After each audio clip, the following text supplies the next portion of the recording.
Yves Sorel, contador de historias. El secreto de la morgue. Él. Ramiro Moncada nació en una cuna privilegiada con la capacidad de elegir entre una serie de cómodos futuros y con muchas posibilidades de retractarse de seguir una profesión si ésta no le agradaba.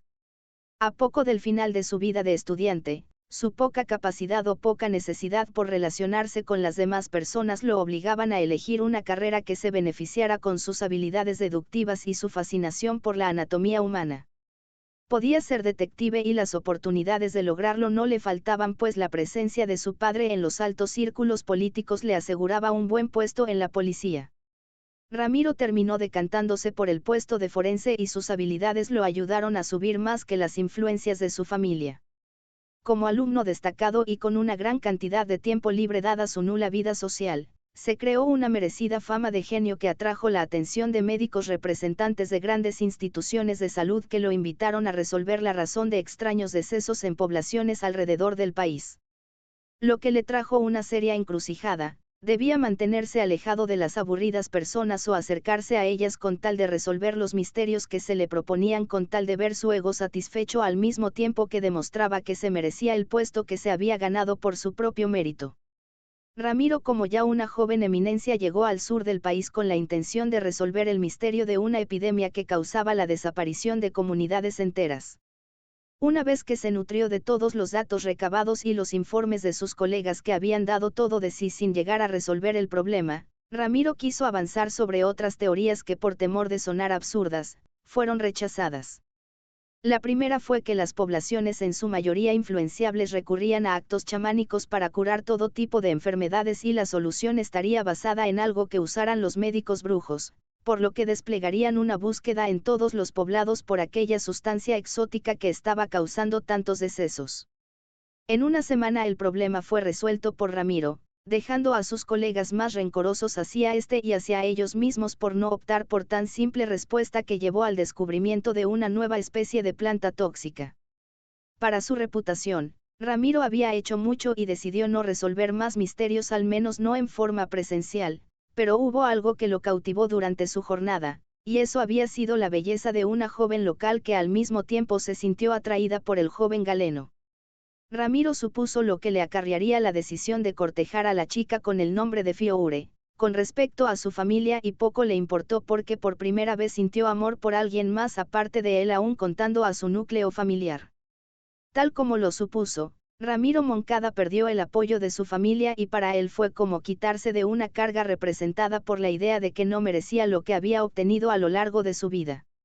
Ahora supo que todo lo que había logrado fue por su mérito y, en mayor medida, su felicidad con Fioure, aunque en el ámbito profesional, la cantidad de trabajo se redujo porque muchos médicos que lo respaldaban le eran más fieles al poder de su familia. Fioure le hizo entender que con lo que tenían era suficiente y ella era muy feliz. Las palabras de su amada en un principio le hizo pensar que todo lo que fuera lo opuesto a su vida en las aldeas era suficiente, pero luego reflexionó que lo que tenían era más de lo que se necesitaba en el aspecto económico para ser felices. Con el paso de los días, Ramiro recibió la noticia de que su familia iba a crecer y para él nacía un sentimiento nuevo que lo llenaba de un orgullo que quiso compartir con su familia. Los meses pasaron y la vida de la peculiar pareja dio un vuelco, pasando de ser tan felices hasta desplomarse cuando Fioure murió de forma repentina y con ella la felicidad de Ramiro.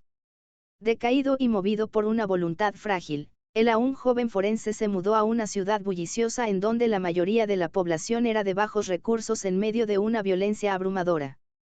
Con lo que le quedaban de recursos, Ramiro se compró un pequeño edificio en donde remodeló lo suficiente para hacer una morgue privada que le diera soporte a la municipal.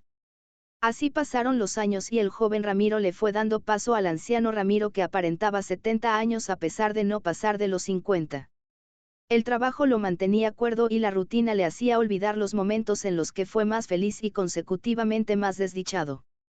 Cierto día un hombre, familiar de un joven que había sido arrastrado a la violencia por las pandillas, solicitó el cuerpo de su sobrino ultimado de forma violenta y por alguna razón que desconocía, le fueron entregados restos incinerados por parte del viejo forense Moncada. Cuando el señor Nicolás García emitió una queja, notó que su caso no era aislado y, por el contrario, los errores de esta índole se repetían en muchas ocasiones. Motivado por la duda, Nicolás investigó sobre las demás familias y percibió que los afectados no tenían interés en saber por qué les habían dado tal trato a los restos de sus familiares, no había nada que entrelazara a los difuntos de ninguna forma. Lo único que le faltaba por investigar sería la propia morgue de Ramiro Moncada y dar con la razón de tantas cremaciones no solicitadas. Nicolás hubiera querido investigar las cenizas que había recibido su familia, pero no contaba con los recursos ni con los conocimientos, solo podía saber lo que pasaba en ese edificio si se infiltraba en su interior.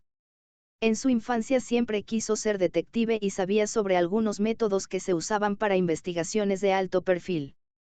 Durante una semana, Nicolás siguió a su objetivo registrando sus actividades con el fin de saber cuándo dejaría solo el edificio por el tiempo necesario y antes de recopilar más información, decidió que había descubierto qué día podía ingresar a la morgue para obtener la información que tanto le inquietaba revelar.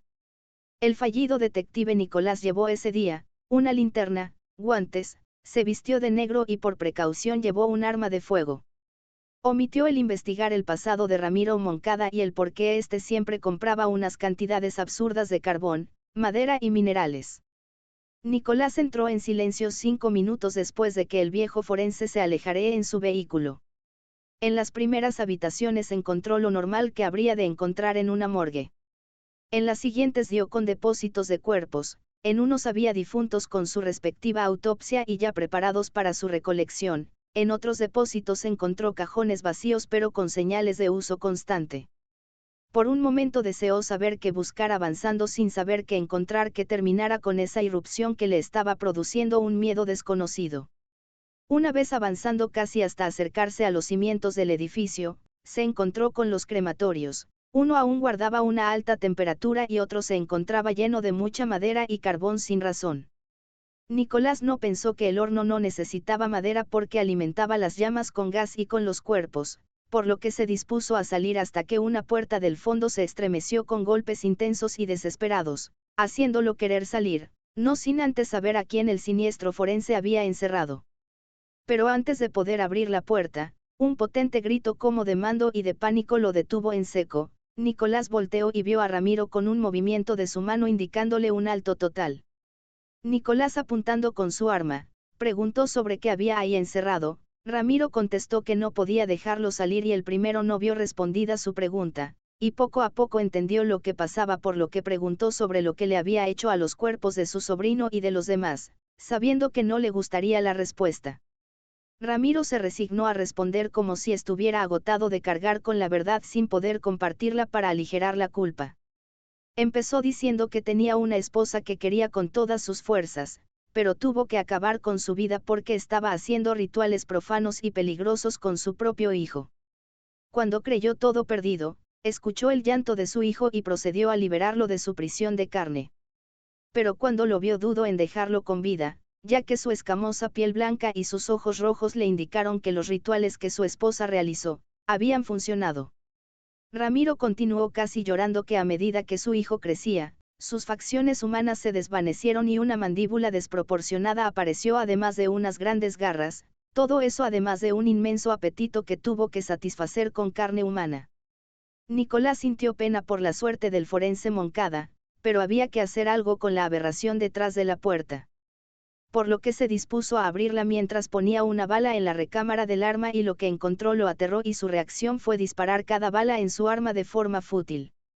Ramiro con una sonrisa le dijo que eso ya lo había intentado y que al final supo que era su hijo por sobre todas las cosas. Nicolás vio sus balas rebotar y a la abominación avanzar para luego perder la conciencia al recibir una mordida en su pecho. Ramiro miró complacido a su hijo mientras éste devoraba arrancando grandes trozos de carne fresca que arrancaba. La morgue continuó con su funcionamiento normal y la ciudad seguía su rutina sin conocer su horrible secreto.